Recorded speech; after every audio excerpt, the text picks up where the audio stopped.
Have you ever stopped to think about how your favorite streaming app, or, that online store you just used, manages to work so seamlessly, even though it's built from hundreds, sometimes thousands, of tiny independent parts?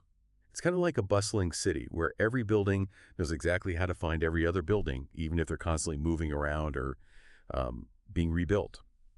Today, we're taking a deep dive into the secret behind that incredible coordination. Service discovery and microservices. We're going to unpack exactly how these small independent components of an application, what we call microservices, find and talk to each other, even when they're constantly changing locations or scaling up and down to meet demand. It's pretty wild when you think about it. Our mission really is to cut through the complexity and give you a shortcut to understanding this absolutely critical concept. We'll explore the why it's needed, the how it's implemented, and the specific tools available, especially if you're working within the Java and Spring Boot ecosystem. Yeah, and to really get a handle on it, think of microservices as individual workers in a large, incredibly dynamic office. Service discovery then becomes the constantly updated office directory. It helps each worker find others' desks, their locations, so they can collaborate effectively. Even if someone moves to a new desk, or the team scales up and new workers join, or even if someone leaves the office entirely, that directory has to be up to date. What's fascinating here is that in the real world, these services might be running on different servers, in different containers, maybe even in different cloud regions. Their network addresses are always shifting. Service discovery ensures they can locate each other automatically. No manual, hard-coded addresses. It's absolutely fundamental for building modern, scalable applications. Okay, let's unpack this core concept a bit more then. We've mentioned microservices. For those maybe newer to the term, we're talking about small, independent components, right? Each one handling a very specific task within a larger application, like handling user authentication or processing payments. They're designed to be nimble and independent. Exactly. And the reason service discovery is so vital is precisely because of that independent and, frankly, incredibly dynamic nature of microservice environments. Individual services might scale up or down based on load, they might get updated, or they could even fail. And when any of that happens, their IP addresses and ports change constantly. Service discovery is the crucial mechanism that automatically keeps them connected, regardless of those shifts. Without it, you'd be constantly reconfiguring your application manually, which just isn't sustainable at scale. So how do these services actually find each other once they're spun up? What are the core mechanics, like the nitty-gritty, that makes all this possible? Well, there are three really vital functions that knit it all together. First, there's registration. This is when a service announces itself, providing details like its IP address and port to a central directory as soon as it starts up. Think of it like a new employee updating their contact details in the Office directory. Makes sense? Yeah, totally, like checking in. Right. Then we have discovery. This is when services query that very same directory to find the locations of other services they need to communicate with. So if the payment service needs to talk to the user profile service, it asks the directory, hey, where's the user profile service right now? Okay, so it looks it up. Exactly. And finally, there's health monitoring. This is super important. The system continuously tracks which services are actually available or if they've gone down. This is essential to prevent requests from being sent to services that can't respond, ensuring your application stays resilient. If an employee is out sick, the directory gets updated so no one tries to send work to their empty desk. That makes so much sense. So thinking about a concrete example, like from the source material, maybe Netflix, when you fire up your streaming service, it needs to find the user profile service to get your preferences right. And then the content service to actually start playing your show. Service discovery is what ensures it locates the correct current address of those services every single time, even if Netflix has spun up like 10 new instances of those services on the fly to handle millions of users. Precisely. It handles that dynamism automatically. But operating in such a dynamic environment must introduce its own set of challenges, surely. What are some of the inherent difficulties teams face when they try to implement this stuff? Oh, absolutely. The challenges are significant. You absolutely have to handle those dynamic changes as services constantly scale up or fail. The discovery system itself needs to be really resilient. Then there's the need to ensure fast and reliable discovery because any delay, well, that can lead to a poor user experience. Imagine your Netflix buffering just because the content service couldn't be found quickly enough. Nobody wants that. Definitely not. And finally, managing load balancing across multiple instances of a service is crucial. You need to distribute traffic evenly and prevent any single instance from getting totally overwhelmed. So what this all means is that effective service discovery isn't just about finding services, it's about keeping microservices reliably connected and fully operational in an environment that's literally always in motion. It's a tough job. Right. Now that we understand the why and the core functions, let's move on to the how, the different implementation patterns for service discovery. How do these services actually go about finding each other in practice? What are the main ways? Absolutely. Let's dive into the approaches. We can start with client-side discovery. This is where services directly query a service registry, basically that central directory we talked about, to get the address of another service. Once they have that address, the client service communicates directly with it. It does the lookup itself. Okay, so the client does the work. Right. A good use case for this would be, say, a product service querying the registry to find the payment service's address to process a transaction. The pros here are that it simplifies server-side logic, and it gives clients really granular control over load balancing. They can decide which instance to talk to, maybe based on latency or load. Oh, okay. The downside, however, is that the clients themselves need to handle all that discovery logic, which, can add complexity to every service that needs to call another service. The trade-off here is shifting that discovery complexity from your server infrastructure directly into your client applications. That can sometimes make client-side debugging a bit more intricate. Okay, so if client-side puts the intelligence on the consumer, how does server-side discovery flip that script?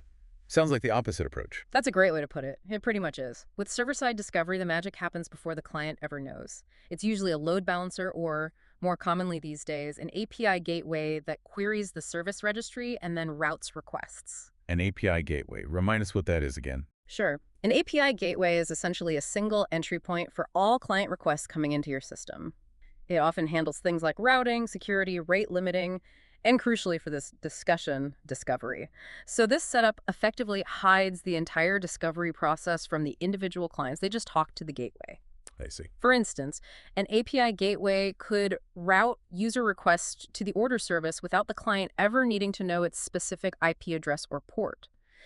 The big pros here are that it simplifies client logic immensely. Clients just need to know the gateway's address, and it centralizes routing and load balancing, which can make management easier. But there must be cats. The main con, is that it introduces a potential single point of failure, the gateway itself. So you need to make absolutely sure it's highly available and resilient. If the gateway goes down, everything behind it becomes unreachable. Right, that makes sense. High stakes there. Definitely. And fundamental to both of those approaches, client-side and server-side, is the service registry component itself. What it is, essentially, is a centralized database. You can think of tools like Eureka or Consul here. We'll get more into specific tools later. But this is where services register their locations and their current health status. The directory again? Exactly, the dynamic directory. The use case is straightforward. Services register themselves when they start up, maybe sending a heartbeat periodically, and then other services query this registry to find them. The pros are that it's centralized, generally easy to manage, and it supports dynamic updates really well. The main con, similar to the gateway, is that you absolutely need to ensure the registry itself remains highly available and resilient. It's the heart of your discovery system, after all. Gotcha. There's also DNS-based discovery, right? This sounds a bit different, maybe leveraging existing infrastructure. How does that typically work? Right. This approach uses the domain name system, or DNS, which you're probably familiar with for websites, to resolve service names to IP addresses. It's often combined with health checks. So a service might simply try to resolve a name like payment-service.yourinternal-domain.com to an IP address via DNS. That IP could point directly to a service instance, or more likely, to a load balancer that knows about the healthy instances. So using tech we already have. Exactly. The pros are its simplicity and that it leverages existing, highly reliable DNS infrastructure that's usually already in place. However, it typically offers limited flexibility compared to dedicated registries, especially for handling rapid changes or implementing more advanced features like sophisticated load balancing policies.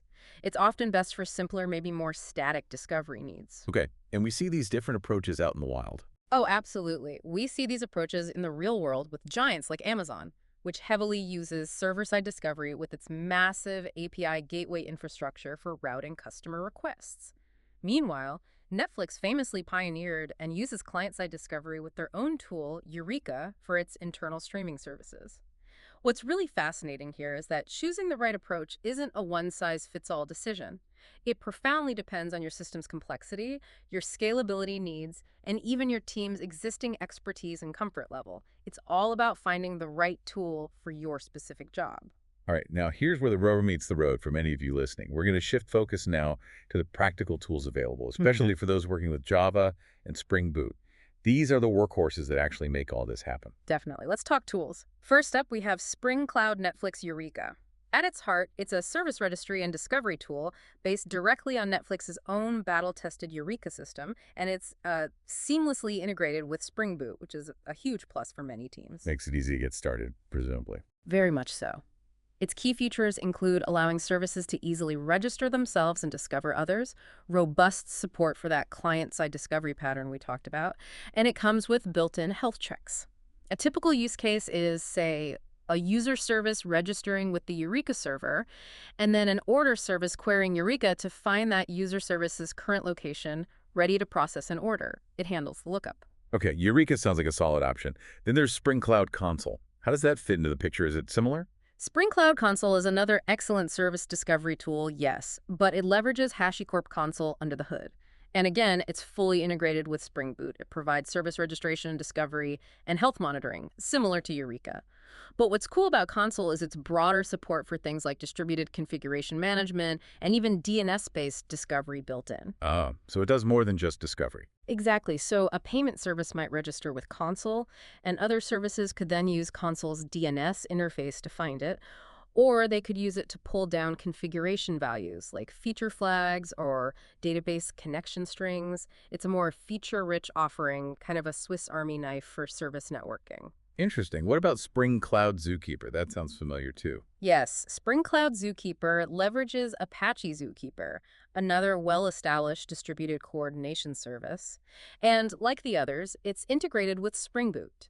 Zookeeper really excels in handling service registration and discovery in very large, complex, distributed environments. It's known for providing strong consistency guarantees, which can be critical in certain systems. So maybe for more demanding scenarios. Potentially, yes. It's particularly suitable for complex systems that need that strong consistency. For example, maybe a recommendation service registers with Zookeeper and then the streaming service discovers it there for personalized content, knowing that Zookeeper is coordinating everything very reliably, even under high load or during network partitions. Okay. And for routing, especially when you want to centralize things, you mentioned Spring Cloud Gateway earlier. How does that specifically play with discovery? Right. Spring Cloud Gateway is a powerful, modern gateway solution from the Spring team. It's designed specifically for routing requests, and it integrates directly with service discovery tools like Eureka or Consul. It really shines in the server-side discovery pattern. It routes client requests to the correct backend services based on the live data it gets from the service registry. So it acts like the traffic cop using the registry as its map. Exactly. Think of it as your primary entry point for all external traffic. It routes user requests to, say, the product service by looking up its location in Eureka's registry, effectively hiding all those internal service locations and complexities from the outside world. It simplifies things greatly for your clients. And then, to complete the picture for client-side interactions, especially around balancing load, we have Spring Cloud LoadBalancer. This is a client-side load balancer component that works hand-in-hand with service discovery tools like Eureka or Consul. Its job is to efficiently distribute outgoing requests across multiple available instances of a target service.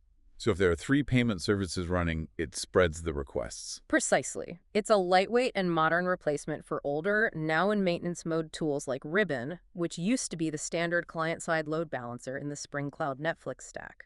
Spring Cloud Load Balancer integrates seamlessly with Eureka or Consul to get the list of available instances, and then applies some logic, often round-robin by default, to pick one for each request. A good example is your payment service using Load Balancer to intelligently distribute requests across its multiple healthy instances, ensuring even traffic flow and preventing overload. And all these are part of Spring Cloud. Yes. Ultimately, these tools are all part of the powerful Spring Cloud ecosystem. That tight integration makes them incredibly easy to slot into existing or new Spring Boot applications, which really helps accelerate development and simplifies configuration. That's a comprehensive look at the core Spring Cloud libraries. Really useful stuff. Now, let's maybe broaden this discussion a bit. Are there other tools or maybe practices that enhance service discovery, making sure it's not just functional, but also really robust and observable? Certainly. We touched on HashiCorp Consul and Apache Zookeeper as underlying technologies for Spring Cloud integrations, but they are also incredibly powerful standalone options. They provide those core service discovery and coordination features. HashiCorp Consul, for example, as we mentioned, supports registration, rich health checking, DNS-based discovery, and distributed key value configuration storage. A real-world example is Spotify. They reportedly utilized Consul extensively to manage service locations and configurations across their massive music streaming infrastructure. Okay, so usable even outside of Spring. Absolutely. And Apache Zookeeper, again, is renowned for handling dynamic service registration and discovery for truly large-scale, complex systems. Uber, for instance, famously built parts of their infrastructure using Zookeeper to coordinate critical services like ride matching and payments, relying heavily on its strong consistency guarantees. These aren't just discovery tools, they're fundamental coordination workhorses for distributed systems. And what about monitoring and debugging? These systems sound complex. When something goes wrong, especially with discovery, how do you find out where the problem is? It seems like it could be a needle in a haystack. That's a huge challenge, you're right. Right. And that's where tools like Spring Cloud, Sleuth, and Zipkin come into play. They are specifically designed for distributed tracing. Their job is to help you monitor requests as they flow across multiple microservices, including the hops involving service discovery and communication. So you can follow a single request journey? Exactly. They generate and propagate trace IDs across service calls, allowing you to visualize the entire path of a request.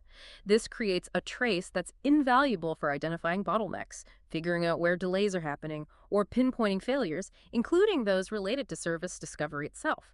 For instance, Netflix uses Zipkin extensively to debug service interaction issues, including discovery problems within its complex streaming platform. It helps them see exactly where a request got lost or slowed down. Super useful for troubleshooting. Absolutely essential, I'd say, for any non-trivial microservice setup. Beyond specific tools, though, there are critical key considerations, sort of best practices for building truly robust service discovery systems. First, scalability. Your chosen discovery tool must be able to handle the number of services you have and the frequency of their registrations and updates without becoming a bottleneck itself. This is crucial, especially in large dynamic systems. Right. It can't be the weak link. Precisely. Second, reliability.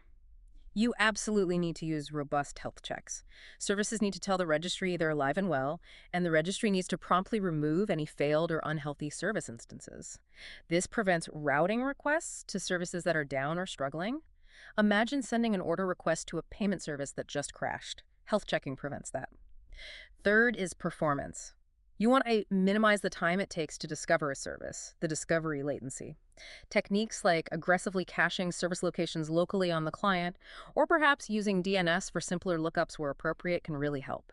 Every millisecond counts, especially in user-facing requests. Okay. What else? Security is also paramount. You absolutely must secure your service registries.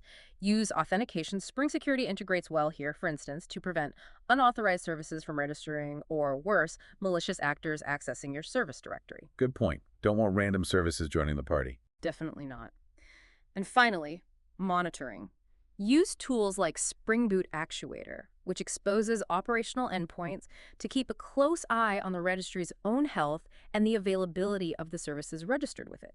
You need visibility into the system's core. So if we connect this to the bigger picture, these tools and practices taken together are crucial for ensuring your service discovery isn't just a basic lookup mechanism, but a highly available, secure, performant, and observable backbone for your entire microservice architecture. Okay, this is all incredibly insightful. So what does this all mean for someone who's actually trying to choose the right service discovery tool for their specific needs? We've covered a lot of options.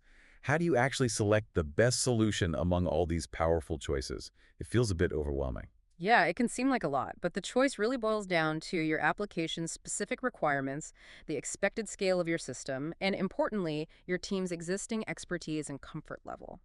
Let's try to break it down for each major tool we discussed in the Spring context. Perfect. Let's start with Eureka again. Okay, Spring Cloud, Netflix, Eureka.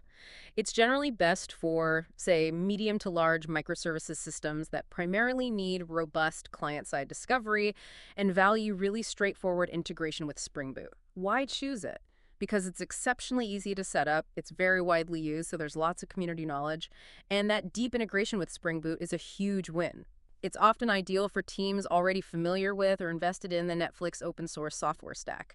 And as we said, Netflix itself relies on Eureka for core services. Okay, simple, solid, good for client side. What about console? Spring Cloud Consul. This one is probably best for systems that need more advanced features beyond just service location lookups. Think things like built-in DNS-based discovery or distributed configuration management, or even service mesh capabilities if you go deeper into the HashiCorp ecosystem. You choose it because it offers a much fuller suite of operational tools, not just discovery. It's excellent for more complex or maybe hybrid cloud systems where you want a single source of truth for both service locations and application configurations. Like that retail app example, using Consul for service locations and maybe to store feature toggles or database credentials. Right, the Swiss Army knife. And What? Zookeeper. When does that Okay. make sense? Spring Cloud Zookeeper. This is typically your go-to for very large, extremely complex distributed systems that demand robust coordination and highly consistent discovery. We're talking about scenarios where strong guarantees about the state of the system are paramount. Why choose it? Well, it handles high-scale, distributed environments with those strong guarantees, which can be critical. The trade-off is that it generally requires more operational expertise to manage and tune effectively compared to Eureka or Consul. Think of Uber using Zookeeper for critical coordination in its ride-sharing platform due to those demanding consistency requirements under massive scale. Okay, so high scale, high complexity need strong guarantees. Got it. Now the gateway, again, Spring Cloud Gateway, when is that the primary choice in this context? That's where Spring Cloud Gateway comes in, specifically for implementing the server-side discovery pattern. It's best for systems where you want to use an API gateway for centralized routing and abstract away the service discovery from the clients. You'd choose it because it drastically simplifies client interactions. They only talk to the gateway, and it centralizes crucial aspects like load balancing, security enforcement, and rate limiting, especially for public-facing APIs. Think of Amazon's API gateway routing requests to various backend services using a registry. It hides all that internal complexity from the millions of customers hitting the website. Right, makes the client's life much easier. Exactly. And finally, Spring Cloud Load Balancer. When is that the specific piece you reach for? Spring Cloud Load Balancer is best specifically for implementing client-side load balancing, usually working in conjunction with the discovery client, like the one for Eureka or Consul. Why choose it? It's lightweight, it's the modern Spring standard replacing Ribbon, and it integrates seamlessly with the discovery clients to get the list of available service instances. It provides a flexible way for a client service to distribute its outgoing requests across multiple instances of a server service. So that payment service, using Load Balancer to intelligently spread requests across its multiple running instances, is a perfect example. Okay, that clarifies the specific roles really well. So if you had to boil all this down into some general actionable guidance for our listener who's maybe facing this decision right now, what would be your top advice? Okay, boiling it down. My actionable advice would be this. First, start simple, seriously. Eureka is often a fantastic starting point for many small to medium systems because it's just so easy to use and integrates beautifully with Spring Boot. Don't overcomplicate things early if you don't have to. Good advice. Second, if you need to scale or have more complex needs, then look further. Opt for Consul if you could benefit from its additional features like distributed configuration or DNS interface. Choose Zookeeper if you're dealing with very high scale and require that strong coordination and consistency, but be prepared for the operational overhead. Third, if you're exposing services to external clients or just want to simplify internal clients, use a gateway for clients. Something like Spring Cloud Gateway integrated with a registry for server-side discovery is often ideal. It centralizes control. Makes sense. Fourth, always ensure resilience. Don't just set up discovery. Combine it with robust health checks. And consider using libraries like Resilience4j, that's a popular fault tolerance library for Java. It helps manage things like retries, rate limiting, and circuit breakers, ensuring your application can gracefully handle temporary service outages or slowdowns discovered via the registry. Discovery tells you where services are.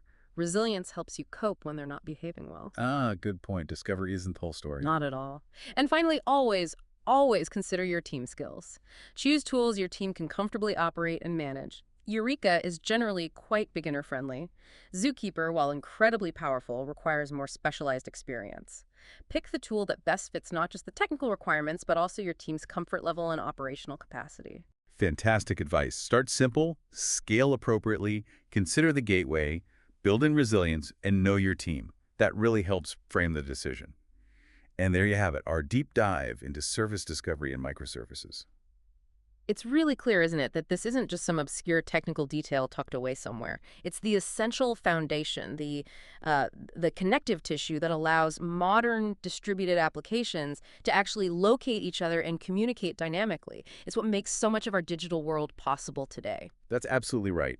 And choosing the right tool and approach, as we've seen with real-world giants like Netflix, Uber, and Amazon, is what ensures reliable and efficient operation in these incredibly complex and constantly shifting environments. It's really a core piece of the puzzle for building and running distributed systems effectively.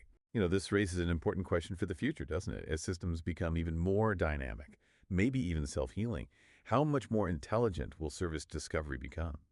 Could it perhaps even start anticipating service needs before they arise? Or maybe autonomously optimizing resource allocation across the entire application based on discovery patterns? Something to think about. Thank you so much for joining us on another deep dive into a truly fascinating topic.